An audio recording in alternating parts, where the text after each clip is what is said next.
62-63 को आन्दोलनपछि राजकाजको शक्ति सिंहदरबारबाट देखिने गरी बालुवाटार निवास सरेको छ। शान्ति प्रक्रिया, संविधान लेखन अनि देशका साना ठुला राजनीतिक सहमति अनि विमतिको टुङ्गो पनि यही बालुवाटारबाटै लाग्ने गरेको छ। 13 वर्षपछि बालुवाटार फर्किएका प्रधानमन्त्री शेरबहादुर देउवासँग देशलाई अगाडि बढाउने कस्ता योजना छन् त? साझा सवालको 500औं अङ्क प्रधानमन्त्री निवास बालुवाटारबाट।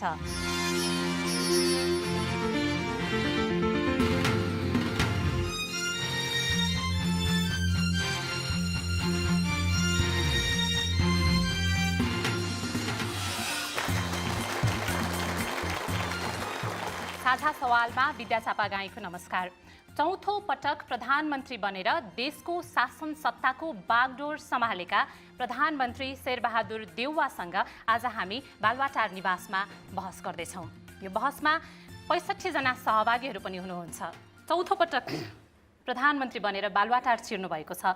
खास तपाईँ बालुवाटारलाई पछ्याउनुहुन्छ कि बालुवाटारले तपाईँलाई पछ्याउँछ? यो अवसर त अरूले बिरलै पाउँछन् फेरि? त्यस्तो छैन, अरूले पाएका छन्, नपाएका होइन। अरू भोलि पाउला नि के भयो र? त्यसलाई ठुलो उठान्ने कुरा छैन। पछ्याउने चाहिँ कसले हो? पछ्याउने कुरा थाहा छैन। म अब प्रधानमन्त्री भएको छु, बालुवाटार सरेको छु, त्यही हो। 4 पटक भए, तर अब छोटो सर्ट पिरियड हो नि सबै बेला, त्यस्तै हो। म सहभागीको कुरा सुन्छु। नाम पर्यो तारा प्रसाद त्रिपाठी हो मेरो थर। जिल्ला काभ्रे पलाञ्चोक कोशी देखा हो घर। म वृद्ध हुँ, मेरो प्रश्न पनि वृद्धकै पक्ष छ। अब वृद्धलाई हेर्ने प्रधानमन्त्रीज्यू तपाईँको के लक्ष्य छ? वृद्धको सुविधा मनमोहनले गर्नुभयो सुरु। 100बाट 1000सम्म सबैले बढाए खुरुखुरु। 1000बाट 2000 पार्ने पालो आयो ओलीको। तपाईँबाट वृद्धले गर्ने आशा के हुन्छ अब भोलिको?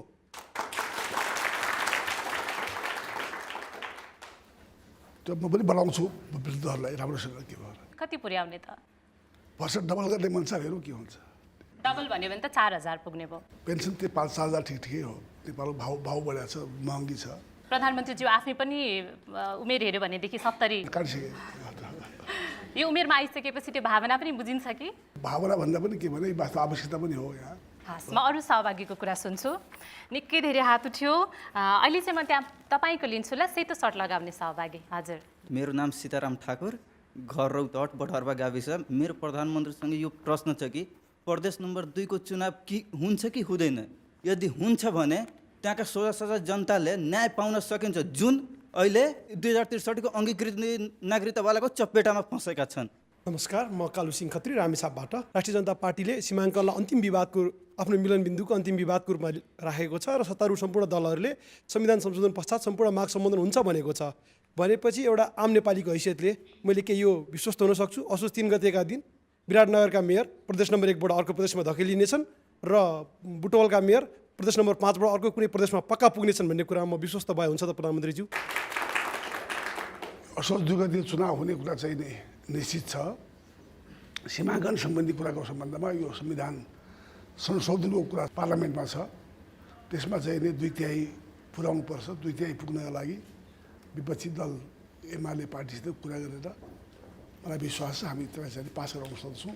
त्यसले मधेस केन्द्रित केही दलहरू र मधेस जनताको भावनाको पनि कदर हुनेछ र नेपालको संविधान जो छ यसको सर्वस्वीकार्यता बढ्नेछ भन्ने मलाई विश्वास छ। तपाईले चुनाव सर्दैन त भन्नुभयो, तर वैशाख 31 मा हुने भनेको चुनाव असार 14 मा, अब अहिले असोज 2 मा भनिएको छ। अनि फेरि तपाईँ आफै पनि विगतमा स्थानीय र संसदको दुवै चुनाव गराउन नसकेको आलोचना पनि खेपिराख्नु भएको छ। यस्तो अवस्थामा नागरिकले, अझ विशेष गरी 2 नम्बर प्रदेशको नागरिकले चाहिँ चुनाव होला भनेर कसरी विश्वास त हुने त? यो मैले चुनाव नगराउन सके होइन, सबै पार्टीले चुनाव सारेपछि चुनाव सारेको हो। त्यो विगतको कुरा भयो। राजाले बदमासी गर्दै मेरो के दोष यसमा? मधेस केन्द्रित दलहरूकोसित पनि सहमति गरेर 2 गते तय गरेको हो। त्यो 2 गते चुनाव सर्दैन। 2 गते हुन्छ। अझ विश्वास त हुनुहुन्न जस्तो लाग्यो। धेरैले हात उठाउनु भयो। तपाईँको कुरा सुन्छ। चित्त बुझेन मलाई। मेरो नाम कैलाश कुमार शाह हो, घर सिरा जिल्ला कल्याणपुर नगरपालिका वार्ड नम्बर 8। यो 2 नम्बर प्रदेशको कुरा आउँछ के 2 नम्बर प्रदेश बनाउँदाखेरि के गरी बनाउँदै थियो त? पहिला पनि तपाईँले सम्झौता गर्नुभएको थियो। गिरिजा प्रसाद कोइराला प्रधानमन्त्री हुँदाखेरि सम्झौता भयो, बारम्बार तपाईँहरू सम्झौता गर्नुभयो। सम्झौता के त कति दिनमा लागू गर्नुहुन्छ? तपाईँहरू कति दिनभित्र यो संशोधनको कुरा गर्नुहुन्छ? मधेसी जनताको अधिकार दिनुहुन्छ कति दिनभित्र? त्यो टाइम एउटा भन्दिनँ। म पनि एउटा त्यहाँको युवा हो, मलाई पनि उठ्ने रहर छ कि म पनि निर्वाचनमा जाउँ, म पनि आफ्नो गाविसको आफ्नो वाडामा लडाउँ, प्रतिनिधित्व गरौँ। जतिखेर मधेस आन्दोलन तपाईँहरूले सम्झौता गर्नुभयो त्यतिखेर त स्वायत्त मधेस 1 प्रदेशको कुरा उठाउनु भएको थियो त। त्यतिखेर तपाईँले धेरैमा 2 प्रदेशको कुरा भयो, तर 4-5 टुक्रा गर्नुभयो मधेसलाई। किन यस्तो?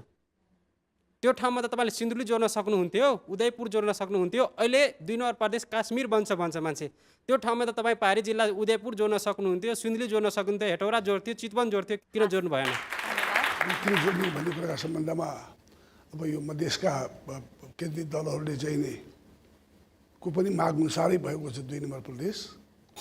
र त्यसमा चाहिँ नि चुनावको सम्बन्धमा जो भन्नुभयो चुनाव कुनै हालतमा चुनाव हुन्छ नै, चुनावको निम्ति उहाँहरू पनि सहमत हुनुभएको छ। जहाँसम्म संविधानको संशोधनको कुरा छ यो त 2/3 पुर्याउनु पर्ने हुन्छ। 2/3 पुर्याउनलाई चाहिँ नि विपक्षी दलको पनि समर्थन चाहिन्छ, नभए पनि अरू पार्टी साना पार्टी मिलेर पनि 2/3 पुर्याउन सकिन्छ। त्यो हामी पुर्याउने प्रयासमा छौँ।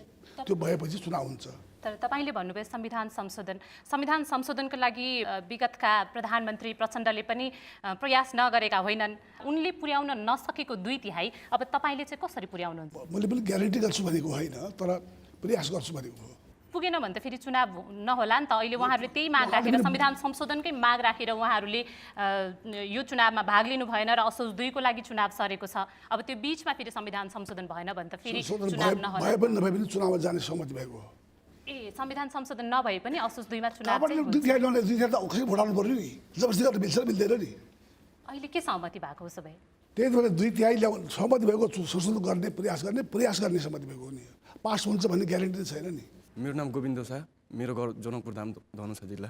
संसदमा जे कुरा नै हुँदा नेपाली कङ्ग्रेस, एमाले अनि माओवादी जे कुरामा 2/3 पुर्याउँछ, तर मधेसको मुद्दामा कहिले पनि 2/3 पुर्याउन सकेको मुद्दामा एमालेको समर्थन यसपालि मिल्ने आशा छ। खोजिया हो कि के हो? यस्तो संविधान संशोधन गर्नै खोजिया छैन कि के हो? दर्तै गरेर सियासत गर्न खोजिया हो नि।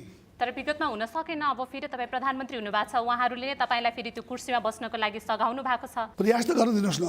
भनेपछि कहिलेसम्म टुङ्गो लाग्छ त अब संविधान संशोधन हुन्छ कि हुँदैन भनेर? प्रयास गर्नु तपाईँ थाहा पाइहाल्नुहुन्छ नि के भयो। असोज 2 नै कुर्नुपर्छ? पर्दैन होला, एउटा अगाडि कोसिस गर्ने त हो नि। म फेरि सहभागीको कुरा सुन्छु। नमस्कार, मेरो नाम श्रीजु पन्त, मेरो घर बेसीसर नगरपालिका वडा नम्बर 11 लमजुङ। पूर्व प्रधान न्यायाधीश सुशीला कार्कीलाई तपाईँहरूले बिना कारण केटाकेटी पारामा महाअभियोग लगाउनु भयो, तर महाअभियोग लगाइएका लोकमान सिंह कार्कीलाई कारबाही गर्नको लागि तपाईँहरूले खुट्टा कमाउनु भएको छ। यो तपाईँहरूको कस्तो प्रजातान्त्रिक पारा हो प्रधानमन्त्रीज्यू? हेर्नुहोस्, अब प्रधान न्यायाधीश सुशीला कार्कीको सम्बन्ध हामीले महाभियोग फिर्ता लिएका हुनाले यस सम्बन्धमा केही बोल्न चाहन्न। उहाँले काम कारबाही गर्न नपाउने भए पछाडि फिर्ता लिनुको कारण चाहिँ के हो त नि? अब के कुरा भयो होला नि त फिर्ता लिए, त्यो भन्न चाहन्न अहिले मात्रै हो।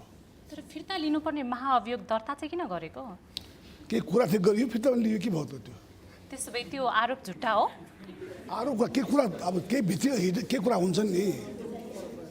उहाँले एउटा शब्द भन्नुभएको थियो त्यहाँनिर, नेताहरूले कस्तो केटाकेटी खेले जस्तो काम गरेको भनेर। केटाकेटी खेलेको काम गरे हो कि राजनीति त्यस्तै हो केटाकेटीको खेल जस्तो? खेले जस्तो छ, केटाकेटी खेलेकै होइन। अनि के गरे त? त्यसले धेरै कुरा भएको छ, त्यसले किन भएको छैन? के भयो भनिदिनुहोस् न, त्यो आरोप झुट्टा हो उसो भए? के सहमति भएर फिर्ता लिएको हो भयो के भएको थियो त्यो मैले भन्न चाहन्न। म यहाँ अलिकति भनिदिनुहोस् न, थोरै मात्रै। जबरजस्ती गर्न पाइन्छ? जबरजस्ती होइन, अनुरोध मात्रै हो। यो विषयमा केही भन्न खोज्नु भयो हो? प्रधानमन्त्रीज्यूलाई चुनाव सक्सेस गर्नुभएकोमा पहिला शुभकामना। म राममाया लामिछाने, पेसाले कानुन व्यवसायी पनि हो।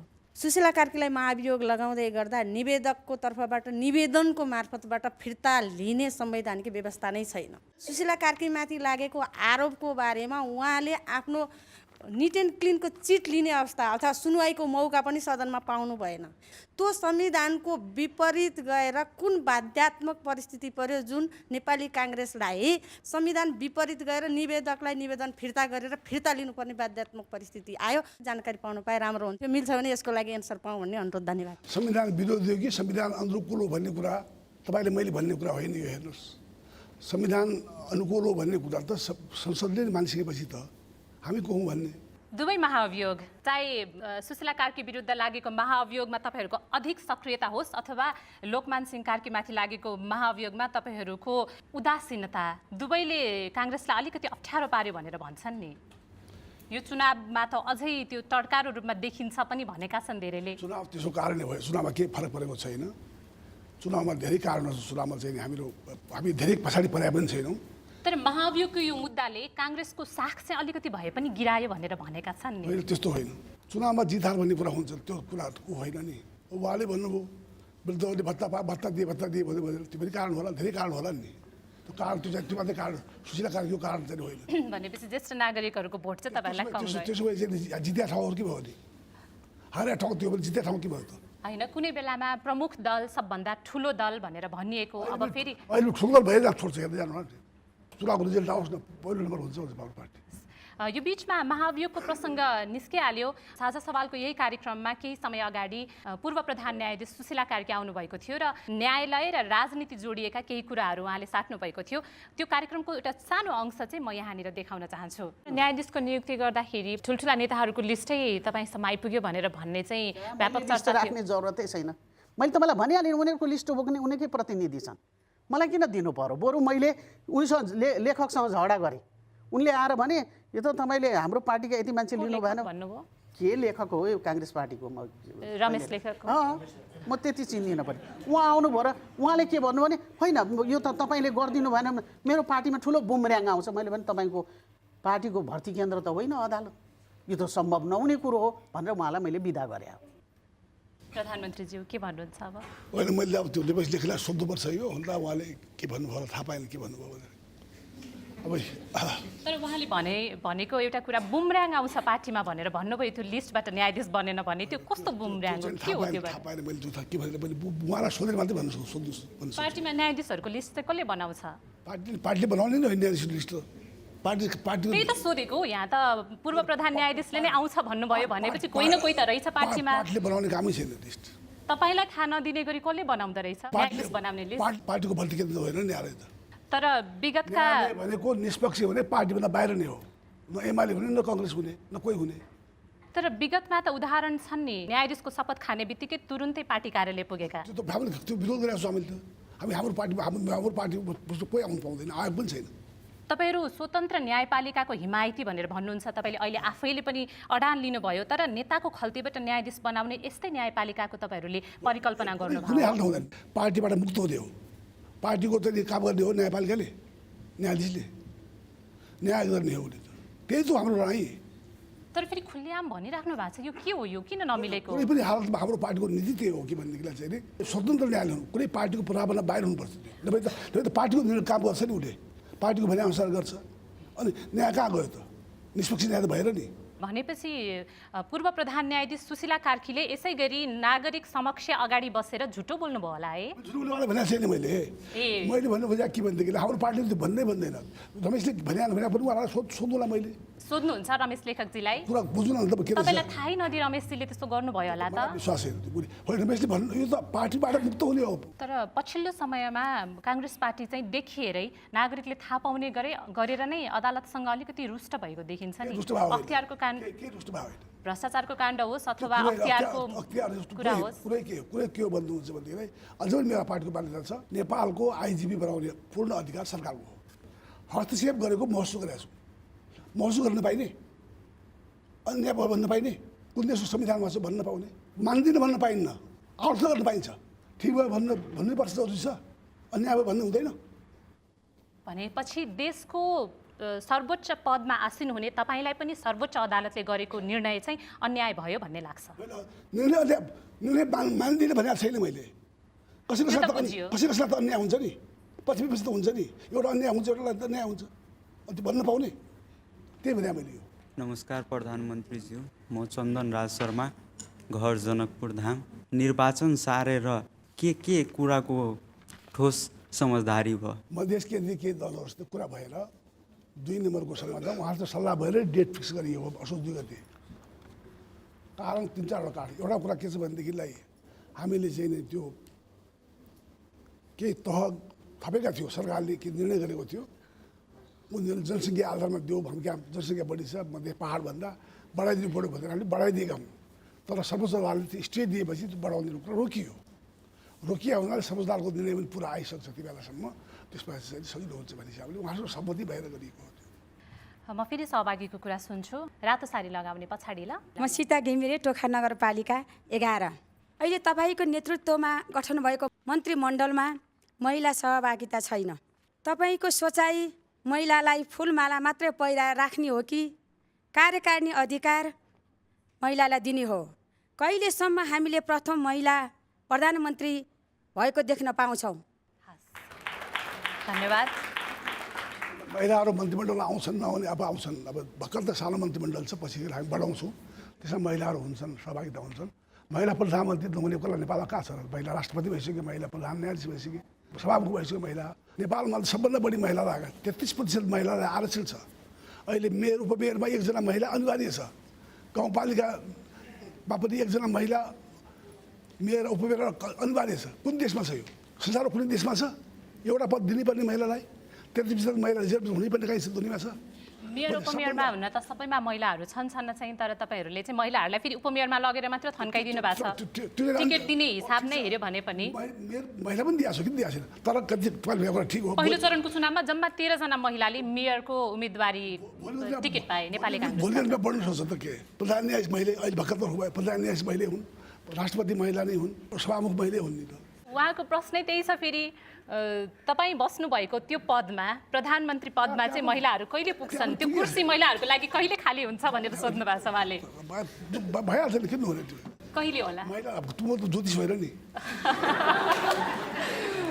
ज्योतिषमा धेरै विश्वास गर्नुहुन्छ भन्ने सुनेको फेरि हामीले ज्योतिषीको कुरा उठाइहाल्नु भयो अब मन्त्रीमण्डल विस्तार गर्ने साइट चाहिँ कहिले जुराउनु भएको छ छिटै हुन्छ सल्लाह गरेर पार्टीहरूसँग त्यही हो अनि त्यसमा महिलाको सङ्ख्या तपाईँहरूले परिकल्पना गरे जस्तै 50% पुग्ला हेर्दै जानुहोस् कति पुग्छ अहिले भन्नु सक्दिनँ मैले प्रधानमन्त्रीज्यू तपाईँ आफ्नै कदम जम भनेर धेरै भन्ने पनि गर्नुहुन्छ अहिले त्यही त हो नि कदम जम त हो नि कर्णाली पुलिसलाई आरक्षण दिएको छ जनजातिलाई आरक्षण दिएको छ महिलालाई आरक्षण दिएको छ दलितलाई आरक्षण दिएको छ मधेसलाई आरक्षण दिएको छ तर नेतृत्वदायी पदमा चाहिँ फेरि तपाईँको त्यही फर्मुला फेल खाएको पनि देखिया छ नि त म जेनिसा थापा सिन्धुपाल्चोकबाट तपाईँको लागि मेरो खास क्वेसन के हो भन्दाखेरि 9 महिनामा प्रधानमन्त्री र सरकार परिवर्तन हुनुको कारण के हो के हामीले 5 वर्षसम्म स्थानीय प्रधानमन्त्री र राष्ट्रपति गर्न सक्दैनौँ र स्थायी सरकार हजुर समानुपातिक समावेशी सिद्धान्त आयोगमा जो प्रतिनिधित्व छ त्यसले कुनै पनि पार्टीको बहुमत पुग्दैन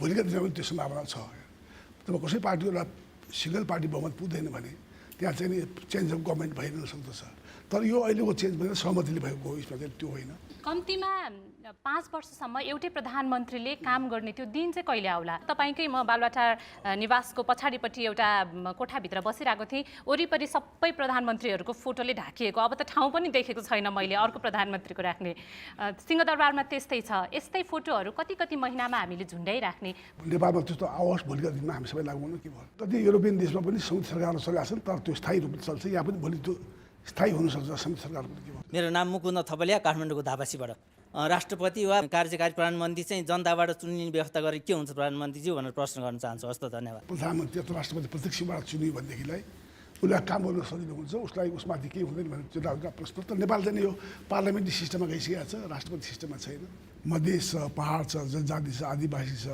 सबैलाई चाहिँ नि को प्रतिनिधित्व एउटा व्यक्ति सभा राष्ट्रपति गर्न सक्दैन त्यस कारण चाहिँ नि यो कन्स्टिट्युन्सीको आधारमा निर्वाचन क्षेत्रको आधारमा के हुन्छ भने कहीँ जनजाति पनि जितेर आउने सम्भावना हुन्छ मधेसको दाजुहरूले जितेर आउने सम्भावना हुन्छ त्यसले सम्पूर्ण नेपालको प्रतिनिधित्व हुने संसदको आवश्यकता हो त्यही कारण चाहिँ हाम्रो पार्टीले चाहिँ यसलाई मानेको छ भोलिका दिनमा चाहिँ राष्ट्रकै नै चाहिँ एउटा चाहिँ परिस्थिति बन्यो भने त्यो पनि चेन्ज हुनसक्छ हाम्रो पार्टीको अहिले चाहिँ छैन त्यो सम्भावना छ उसो भए अहिलेको बिचमा एउटा राष्ट्रपति मात्रै भएर सबै प्रतिनिधित्व भएर आउनु पर्यो नि पार्लियामेन्टमा सबैलाई सहभागी गराउने कुरा त तपाईँले उठाउनु भयो प्रधानमन्त्रीज्यू अघि एकजना सहभागीले मन्त्रीमण्डलको विस्तारको कुरा पनि सोध्नु भएको थियो कत्रो बनाउने ठिकै बनाउला ठिकै भनेको कत्रो धेरै ठुलो धेरै सानो संविधानले त जम्मा 25 जना भनेर भनेको छ फेरि तपाईँको विगत चाहिँ जम्बो मन्त्रीमण्डल बनाउने भनेर निकै चर्चामा छ फेरि जम्बो बन्छ कि 25 जनाको संविधानले तोकेकै भित्रको बन्छ बनाएका छन् के हो 25 वाला त पछिल्लोवाला कुरा होइन यो सङ्कटकालीन व्यवस्था हो अहिले त। भनेपछि तपाईँको अबको मन्त्रीमण्डलले पुरानो रेकर्ड तोड्ला त? हेर्दै जानुहोस् के हुन्छ। कतिजना? 51 जना? अहिले कहाँ नाम तँलाई भन्छु म सहभागीको कुरा सुन्छु। त्यहाँ पहिलो कुर्ता लगाउने तपाईँको कुरा सुन्नौँ ल। नमस्कार, मेरो नाम निशा बानिया। वैदेशिक रोजगारमा अहिले पनि करिब 35 लाख श्रमिकहरू काम गर्छन् र नेपालको रेमिटेन्सको 29% जिडिपीमा कन्ट्रिब्युसन छ भनेर भनिन्छ। तर स्थानीय निकायको निर्वाचनमा मताधिकार उहाँहरूले आफ्नो प्रयोग गर्न पाउनु भएन। आगामी निर्वाचनमा प्रदेश र संसदीय निर्वाचनमा वैदेशिक रोजगारका श्रमिकहरूले मताधिकार पाउनको लागि के व्यवस्था गर्दै हुनुहुन्छ? हामीलाई सामाजिक सञ्जाल मार्फत धेरै सहभागीहरूले पनि यो कुरा सोध्नुहुन्छ हरेक कार्यक्रममा। हामी बाहिर बसेका छौँ, हामीले पठाएको पैसाले देश चल्छ भनिन्छ, तर हामीले भोट चाहिँ कहिले हाल्न पाउने भनेर। अब त्यो कुरा त तर के भने अब यो हरेक देशमा चाहिँ ब्यालेट बक्स लानु सजिलो छैन। एउटा देशमा 75 जिल्लाका मान्छे हुन सक्छन्, 75वटै बाकस चाहियो। अमेरिकामा एउटा राष्ट्रपतिलाई पठाउनु पर्ने हुन्छ एकदम देशभरिको। यहाँ त हरेक उसको हरेक निर्वाचन क्षेत्रको भोलि चाहिँ कति हुन्छ निर्वाचन क्षेत्र हुन्छ त्यति गर्नुपर्ने हुन्छ। भोलि कुन निर्वाचन क्षेत्रको हरेक उसमा चाहिँ त्यति राख्नु पनि सजिलो हुँदैन। कुन बुथ हो त्यो त्यो सजिलो चाहिँ त्यति छैन। तर त्यसको चाहिँ एउटा अध्ययन गराएर भोट हाल्ने अवस्था ल्याउन सकिने कोसिस गर्नुपर्छ, उपाय निकाल्नुपर्छ। हस्, म फेरि सहभागीको कुरा सुन्छु।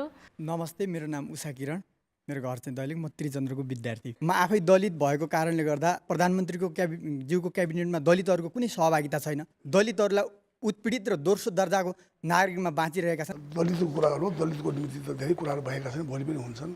अर्का सहभागीको कुरा सुन्छु। यहाँ दोस्रो लहरमा तपाईँको कुरा सुन्छु। नमस्ते, म इरापुन, जाजरकोट जिल्ला, भेरी नगरपालिका। प्रधानमन्त्रीज्यू, यो राणा शासन र गणतन्त्रमा के फरक छ?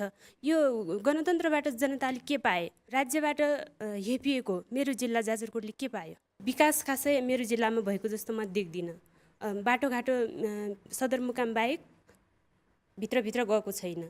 त्यही भएर धेरै कुरा बिजुली बत्तीदेखि लिएर हरेक कुरामा पाएको जस्तो लाग्दैन मलाई। जाजरकोटमा चाहिँ तपाईँले भनेको कुरा ठिक हो, सदरमुकामसम्म बाटो पुगेको छ। तर अहिले उहाँ डोल्मासमा जाने बाटो त्यही बाटो जाँदैछ। गाउँ गाउँ पनि बाटो गइरहेको छ। अब त्यो लाग्छ अब यो सदरमुकामसम्म नै पहिले बाटो थिए नेपालमा। सदरमुकाम बाटो पुऱ्याएपछि गाउँ पनि जाने कुरा छ। नेपालको अहिले सबभन्दा सदरमुकाममा चाहिँ बाटो पुग्यो सबै ठाउँमा। अब डोल्पा पनि पुगिसकेको छ अहिले, मुगु पनि पुग्यो, बक्कर पुग्यो, हुम्ला पनि पुग्यो। त्यसैले चाहिँ सदरमुकाममा चाहिँ बाटो पुगेको छ अहिले। सदरमुकामबाट फेरि चाहिँ गाउँ गाउँमा बाटो पुऱ्याउनु चाहिँ समय लाग्छ। कति ठाउँमा चाहिँ ग्रामीण सडकहरू बनिसकेका छन्, कति ठाउँमा बन्द बाँकी छ। जाजरकोट पनि त्यही हो। अब मलाई लाग्छ अब हाम्रो चाहिँ प्रयास भनेको ग्रामीण सडकको हो, गाउँ गाउँ पुर्याएको हुँदैन। सदरमुकामसम्म पुग्यो, सदरमुकामबाट गाउँ पुर्याउनु जरुरी छ, त्यसैमा हामी लागेका छौँ। नमस्ते, म पञ्चेश्वर गाउँपालिका वडा नम्बर 5 बैतडीबाट कविता भट्ट। नेपाल सुदूरपश्चिम लगायत नेपालका विभिन्न भेगहरूमा नेपाल सरकारले 72 प्रकारको औषधिहरू निःशुल्क वितरण गर्ने भनिए तापनि स्वास्थ्य चौकीमा जाँदा सिटामोल पनि नपाइने अवस्था छ।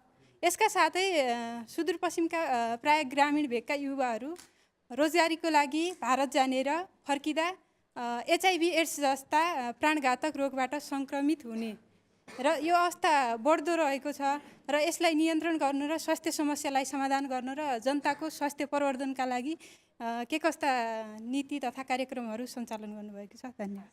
ठिक छ, म पनि त्यहाँ पुगेको छु, पञ्चेश्वर पुगेको छु। म उसलाई इन्डिया भएर आउनु पर्थ्यो, अहिले त नेपालबाट जानु पाइन्छ। अब यो स्वास्थ्य चौकी हरेक गाउँपालिकामा अब त स्वास्थ्य चौकी पुरानो कुरा छ, पुगेको पनि छ। तर चाहिँ नि तपाईँसित म सहमत छु कि अझै पनि औषधिको व्यवस्था छैन। त्यति मात्रै होइन, त्यहाँ त हेल्थ असिस्टेन्ट पनि छैन। कोही डाक्टर त परै जाओस्, अस्पतालमा डाक्टर छैनन्, स्वास्थ्य चौकीमा हेल्थ असिस्टेन्ट छैन। त्यो समस्या देशभरि यो समस्या हो। त्यो त्यहाँ पनि समस्या छ। जसमा औषधि पाउँदैन भने औषधिलाई त त्यो हामी व्यवस्था छिटो गर्छौँ। औषधि पुग्नुपर्ने हो, पुरानो कोसिस गरौँ हामीहरू।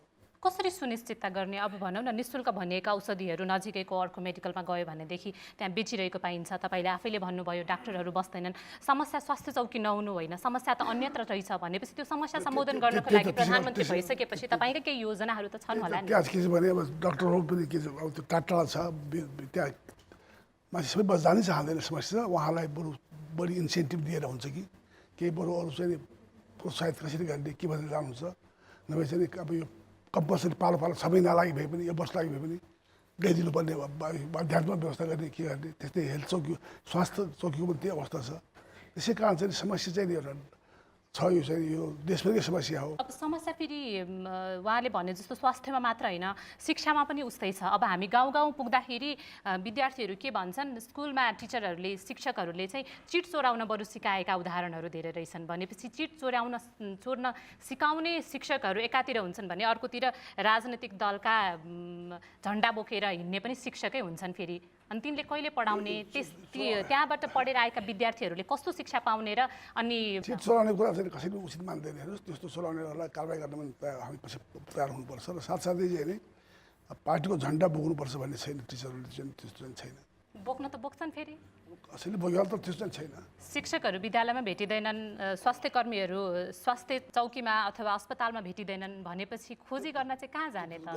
त्यो अस्पतालमा जानुपर्छ, शिक्षकहरू स्कुलमा जानुपर्छ। शिक्षकहरू त गएका छन्, तर चौकीमा चाहिँ स्वास्थ्य चौकीमा चाहिँ कम जान्छन्। सत्य कुरा हो। ल तपाईँकै पालो, तपाईँ उठ्नु होला। ली कुआन यूलाई सिङ्गापुर दिँदाखेरि ढुङ्गा दिएको थियो, उनले हिरा बनाए। तर नेपाललाई तपाईँको हातमा दिँदाखेरि हिरा दिएको थियो, तपाईँले ढुङ्गा बनाएर छोड्नुभयो। अब यसको कारबाही कसलाई गर्नु? र अर्को ऐतिहासिक प्रश्न, सिङ्गापुर, अमेरिका, चाइना, बेलायत सबै प्रधानमन्त्रीहरू देशका अति उत्कृष्ट विद्यार्थीहरू मात्रै प्रधानमन्त्री भएको छन्। एउटा उदाहरणको लागि बेलायतको विगत 70 वर्षदेखि सम्पूर्ण प्रधानमन्त्रीहरू अक्सफोर्ड विश्वविद्यालयका छन्। नेपालको विगत 70 वर्षदेखि कुन चाहिँ हाम्रो सफल, हाम्रो मन बुझ्ने प्रधानमन्त्री हामीले कुन चाहिँ पायौँ? तपाईँले कहिले विस्थापित हुने? अति निराश भइसक्यौँ हामी। 4चोटि 5चोटि प्रधानमन्त्रीको लागि मात्रै प्रधानमन्त्री होइन, जनताको लागि प्रधानमन्त्री तपाईँ कहिले हुने? हेर्नुहोस्, नेपालमा चाहिँ जस्तो विद्यालय छ त्यही पढ्ने हो नि।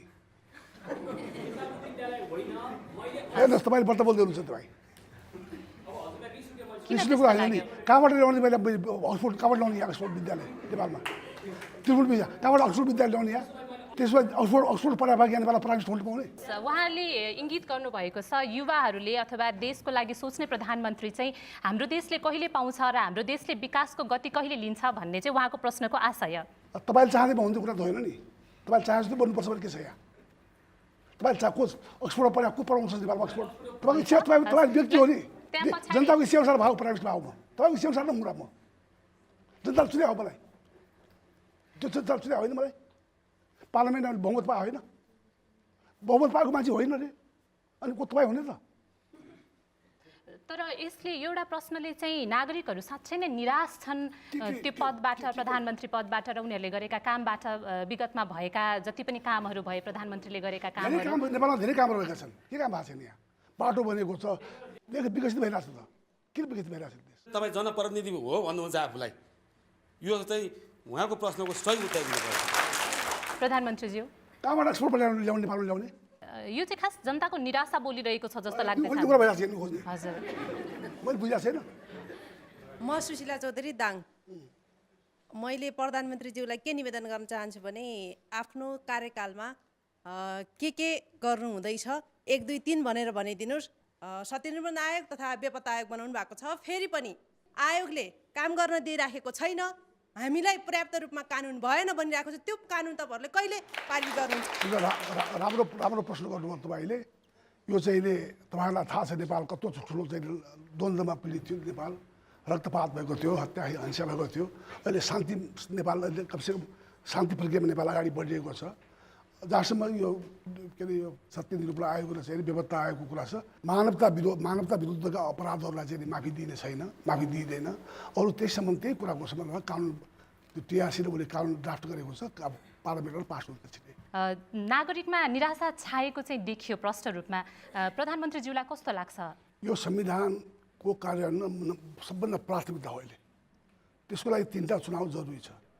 2टा चुनाव करिब भइसक्यो। हेर्नुहोस्, एउटा मधेसमा चाहिँ त्यो असोज 2 गते त्यो पनि हुन्छ। बाजुरामा 80% भोट हाल्छ भन्दाखेरि जनताको कस्तो, जनताको कति सहभागिता छ भन्दाखेरि जनता कति यो प्रजातन्त्रको चाहिँ यो अधिकारका प्रति सुस्त छ। र यसले गर्दाखेरि के हुन्छ भने नगरपालिका, गाउँपालिकामा अब जनप्रतिनिधि मार्फत त्यो ठाउँको विकास हुने हो, त्यहाँका दुःख सुखमा सहभागी हुने हुनाले त्यो एउटा 20 वर्ष पछाडिको जो चाहिँ भएको छ, त्यो एउटा अत्यन्तै उपलब्धिपूर्ण कुरा भएको छ, त्यो एक अर्थ भएको छ भनेदेखिलाई अर्कोतिर चाहिँ के भनेदेखिलाई अब यो चाहिँ नि यो दुईवटा चुनाव, प्रान्तको चुनाव र केन्द्रीय सङ्घको चुनाव, दुईवटा चुनाव भयो। त्यो दुईवटा चुनाव कुनै पनि हालतमा मङ्सिरभित्रै गरिसक्नुपर्छ, पुसभित्रै गरिसक्नुपर्छ, माघ 7 भित्र अगाडि गरिसक्नुपर्छ। त्यो चाहिँ नि छिटै एउटा आयोग बनाएर त्यसको निर्वाचन क्षेत्र निर्धारण गरिसकेपछि एक महिना सकेर चुनावमा देश जान्छ। नेपाल अहिले यो चाहिँ नि संविधानको कारण जरुरी छ। त्यो सबै कुरा भइसकेपछि त्यस पछाडि नेपालमा चाहिँ नि गाउँदेखि लिएर प्रान्तदेखि लिएर केन्द्रको चाहिँ नि चुनावद्वारा जनप्रतिनिधिद्वारा चाहिँ जनताले शासन चलाउँछ। प्रधानमन्त्रीज्यूले संसदीय क्षेत्र निर्धारण गर्ने कुरा उठाउनु भयो। अब तपाईँहरूलाई यो गाउँपालिका नगरपालिकाको सीमाङ्कन गर्नै कस्तो लाग्यो जस्तो भएको छ एकातिर।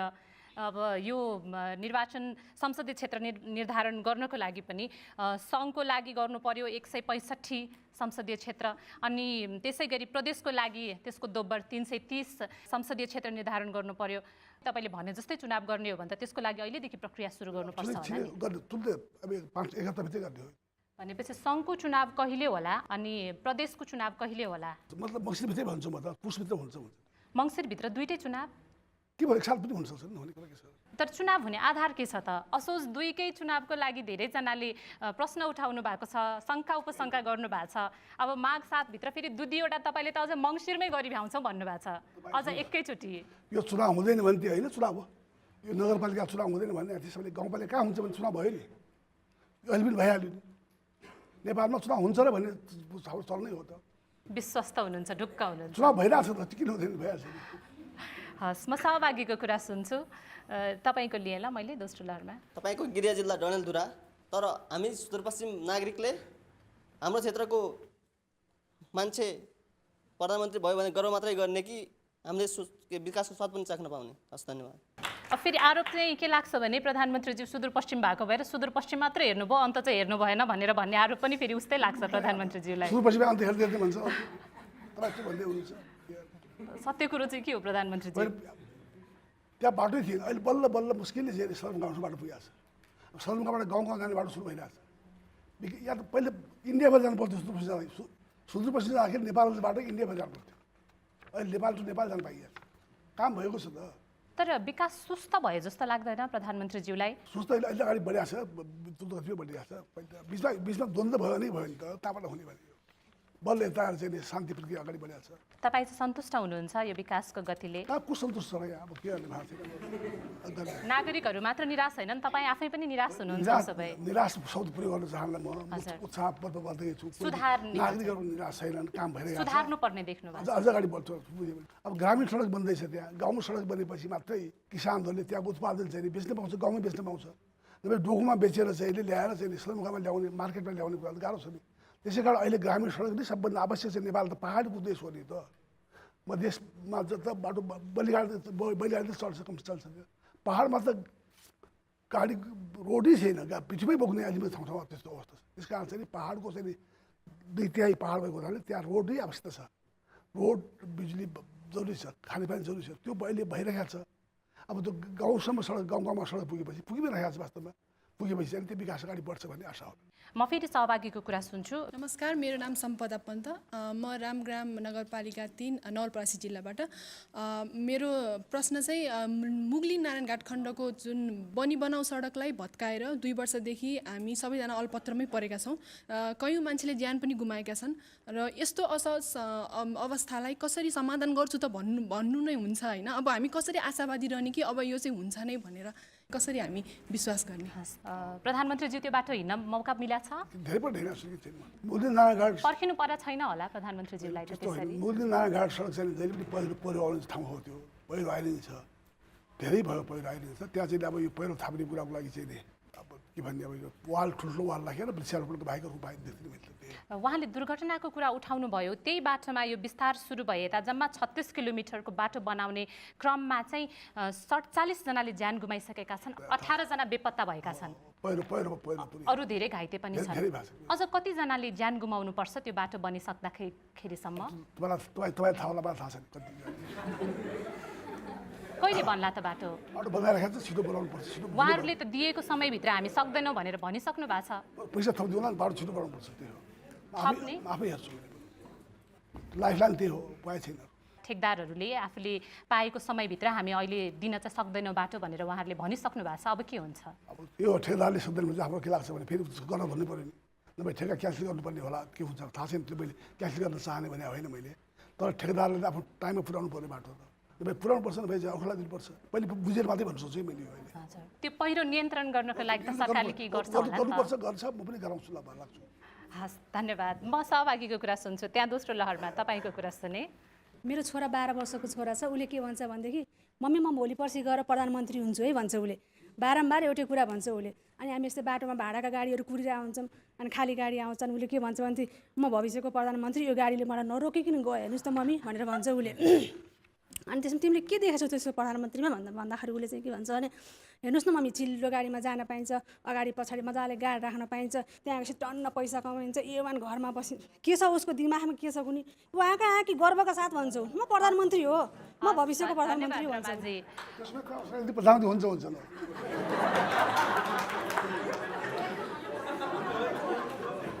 बच्चाको चाहिँ त्यो आकांक्षा खराब कुरा होइन नि, के भयो? तर बच्चाको दिमागमा प्रधानमन्त्रीप्रति कस्तो छाप रहेछ हेर्नुहोस् त। त्यस्तै छाप पार्नुपर्ने हो प्रधानमन्त्रीको त्यो पदको, त्यो कुर्सीको एउटा बच्चाले।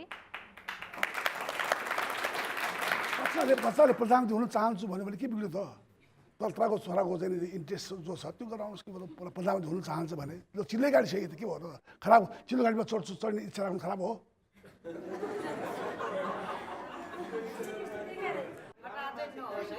ल एकचोटि यहाँ उहाँको कुरा सुनौँ त। उहाँलाई प्रधानमन्त्री कस्तो चाहिएको रहेछ? अस्ट्रेलियाको जस्तो अमेरिकाको जस्तो पाइपबाट ग्यास ल्याएर चुल्हा जोडिदिन्छु भन्ने प्रधानमन्त्री चाहिँ हुँदैन। कहाँबाट ल्याएर जोड्ने त्यहाँ? एउटा सिलिन्डरमा भर्न नसक्ने स्थिति छ मान्छेको। सब गरिब जनता छ।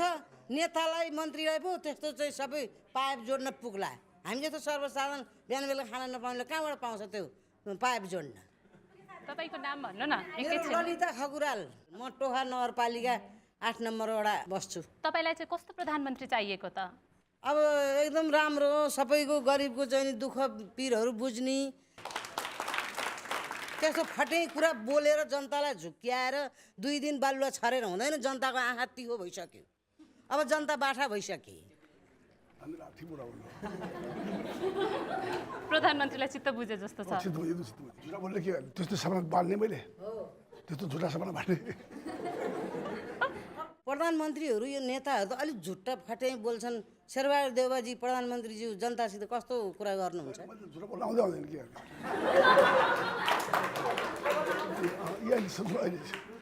झुटा नभए आउँदै यस्तो भन्ने जस्तो। चितवनको भोट चुनावमा त साँठगाँठ चर्को हो भन्ने चाहिँ हल्ला थियो नि त। साँठगाँठ भइगयो त्यहाँ चुनाव जित्ने हाल्ने थाहा छैन बाकसमा छ। काङ्ग्रेस सिङ्गल लड्न किन सक्नु भने हजुरको आँट भएन प्रधानमन्त्रीज्यू? अन्तत सिङ्गल लड्या छ नि। काङ्ग्रेसको झन्डा बोकेर भोट चाहिँ फेरि माओवादीलाई माग्नु भएकै हो फेरि? हाम्रो संयुक्त सरकार छ, के भयो त यसो? किन यस्तो नमिल्ने भन्ने कुरा छैन नि। ऊ कमल थापा र के अरे केपी ओलीजी पनि मिलेर केपी ओलीजीको सोधेको होइन, तपाईँकै सोधेको किन साठगाँठ गरेको भनेर। होइन, हाम्रो माओवादी पार्टीको त सरकार छ त, संयुक्त सरकार छ। कति ठाउँमा मिलेर चुनाव लडेका छन्, त्यहाँ पनि मिले हो चितवन पनि।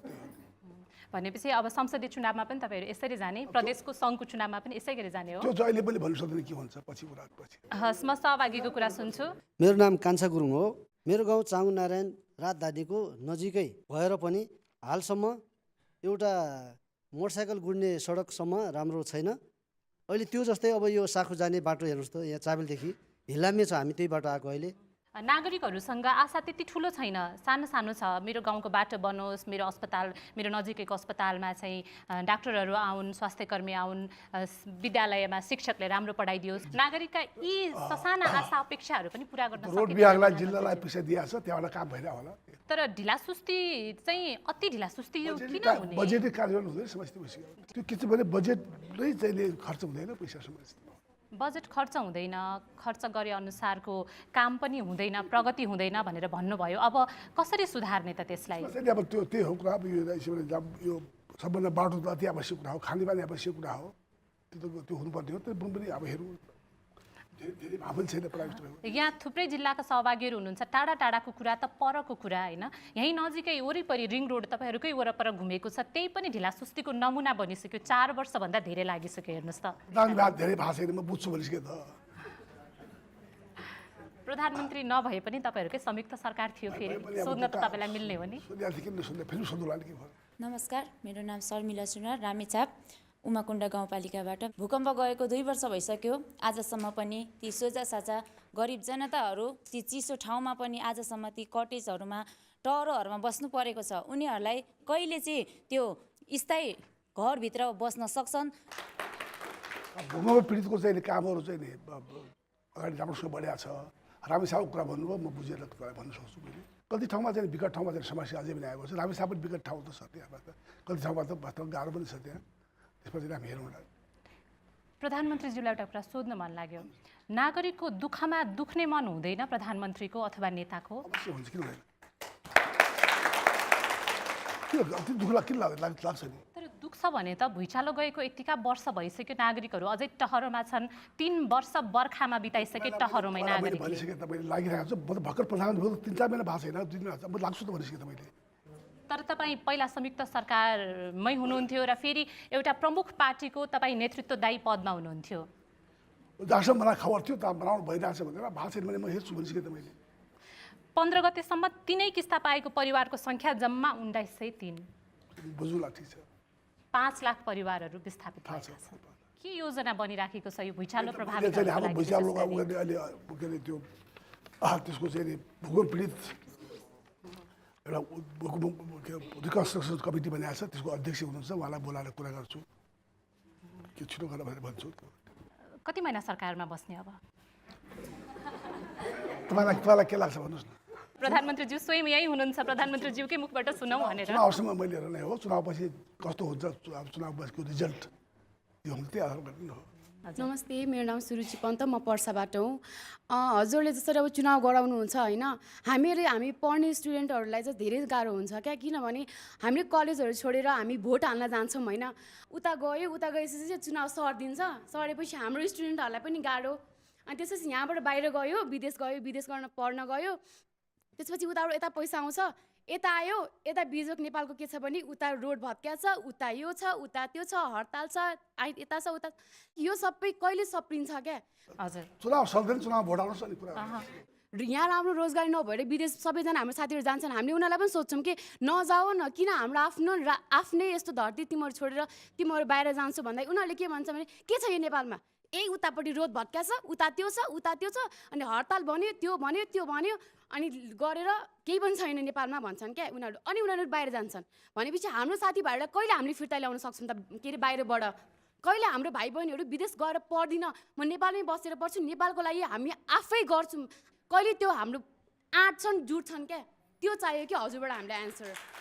हामी युवा भइसकेपछि हामीले हजुरसँग त्यो अपेक्षा राख्छौँ क्या? होइन, ठिक, अब तपाईँले भनेको कुरा ठिक हो, विदेशको जाओस् हामी चाहँदैनौँ, नेपालमै पढ्ने वातावरण छैन भन्ने कुरा मान्दिनँ। नेपालमा राम्रो पढाइरहेको छ, राम्रो पढाइरहेको विद्यार्थीहरू पढ्नको लागि विदेश जानुपर्छ भन्ने छैन। तर जहाँसम्म रोजगारीको सम्बन्धमा, कामको सम्बन्धमा नेपालमा बेरोजगारी समस्या अझै पनि छ, नभएको होइन। बेरोजगारी समस्या त सबै देशमा पनि छ। नेपालमा बेरोजगारी समस्या हटाउनु चाहिँ हामीले यो उपाय निकाल्नुपर्छ भन्ने म समझ्छु। प्रधानमन्त्रीजी, काङ्ग्रेसको चुनावी घोषणापत्रमा चाहिँ हरेक वर्ष 3 लाखलाई रोजगारी दिने भनेको छ। त्यो रोजगारी कहाँ दिने, नेपालमा कि विदेशमा? नेपालमा कसरी त, के योजना छ? यो रोजगार घोषणा हामी छिटै घोषणा गर्दैछौँ, अहिले कहाँ घोषणा गर्ने फेरि? नमस्कार, म विपना शर्मा, म चाहिँ नेपालको पहिलो बालमैत्री नगर सुनवल नवलपरासीबाट। हजुर प्रधानमन्त्री भइसकेपछि नेपाललाई चाहिँ बालमैत्री बनाउनको लागि हजुरको आफ्नो योजना के छ? बुदागत योजना भनिदिनुहोस्। हजुर प्रधानमन्त्री रहिरहँदा र नेपाली कङ्ग्रेसको विधानमै हेर्ने हो भने पनि बाल अधिकार हनन गर्ने व्यक्तिहरूको सदस्यता नै खारेज गरिने र नयाँ सदस्य पनि नदिने कुरा छ। तर यो कार्यान्वयनको पक्ष चाहिँ के छ? अलिकति प्रश्न पारिदिनुहोस् न। धन्यवाद। बाल अधिकार हनन गरेर त कडा सजाय दिनुपर्छ, दुई बदी छैन। हाम्रो पार्टी पक्षमा छ, सरकारको पक्षमा छ। योजना भनेको सरकारको चाहिँ अहिले कडा ऐन छ हामीसित, त्यो कानुन लागू गर्ने हो। नमस्कार, म डाक्टर तोसिमा कार्की ललितपुरबाट।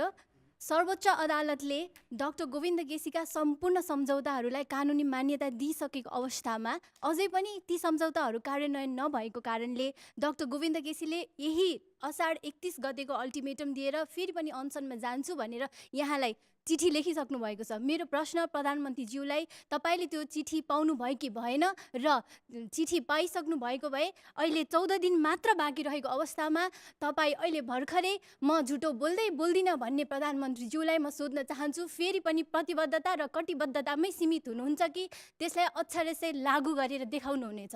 यही प्रश्न प्रधानमन्त्रीज्यूलाई। अहिले उहाँको जायज मागहरू पुरा गर्ने सरकार तयार छ। त्यो कुरा गर्ने वास्तव कहिले हुन्छ त्यो 14 दिन भनेर उहाँले भन्नुभएको छ? कहिले कुन मितिमा कुन टाइम भनेर भन्ने सोध्ने हो। कुरा गर्छु भनिसके त तपाईँले, कुरा गर्छु भनिसके त। म फेरि सहभागीको कुरा सुन्छु एकैछिन। भ्रमणमा जाँदै हुनुहुन्छ, हाम्रो राष्ट्रको शिर निहुराएर आउनुहुन्छ कि शिर उठाएर आउनुहुन्छ, यही हाम्रो प्रश्न। भारत पुरै नेपालको शिर ठाडो पार्ने बाहेक के काम हुँदैन। एउटा प्रश्न मनमा सधैँ उब्जिन्छ प्रधानमन्त्रीज्यू, नेपालमा प्रधानमन्त्री हुने बित्तिकै भारत भ्रमण गर्नै पर्ने यो चलन चाहिँ किन? हुने बित्तिकै भारत हुनु होइन, नेपालमा चाहिँ प्रधानमन्त्री उनीहरू त आउँदैनन्, फेरि उनीहरूको राजनीतिक विषयमा हामीलाई सोध्दैनन् त। फेरि नेपालको प्रधानमन्त्री भारतले निम्ता जाने, भारत चीन दुवै ठाउँमा जाने चलन छ के भयो?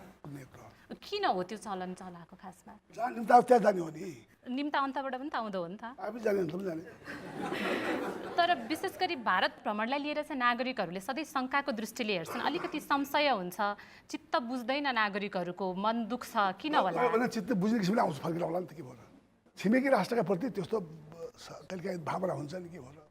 ठुलो देश छ, हाम्रो सानो देश छ, ऊ होला भन्ने चिन्ता हुने स्वाभाविक कुरा हो। यसलाई खराब ठान्नुहुन्न। प्रधानमन्त्रीज्यूलाई अब मेरो अन्तिम प्रश्न यो चाहिँ, आफैसँग आफ्नो अपेक्षा हुन्छ नि, के अपेक्षा गर्नुभएको छ तपाईँले चाहिँ? मैले मेरो आफ्नो अपेक्षा आफ्नो लागि केही पनि छैन, मैले देशका लागि गर्ने हो। मैले भनिसकेँ मेरो काम भनेको अहिले संविधानको कार्यान्वयन गर्ने हो, त्यसका लागि 3 वटा चुनाव गर्ने हो। चुनावको रिजल्ट पछाडि चाहिँ जस्तो संसद हुन्छ त्यो संसदले चाहिँ नेपालको सरकार बनाउँछ। के गर्यो भने तपाईँको कार्यकाल सफल भएको मानिन्छ त? गराएर अहिले उपाय अरू देखाएको छैन मैले। अब चाहिँ म कार्यक्रम टुङ्ग्याउँछु। धन्यवाद, धेरै कडा कोसिस गर्नुभयो पनि धन्यवाद है भाजपालाई। अब चाहिँ म कार्यक्रम यहीँनिर टुङ्ग्याउन चाहन्छु। तपाईँलाई आजको कार्यक्रम कस्तो लाग्यो?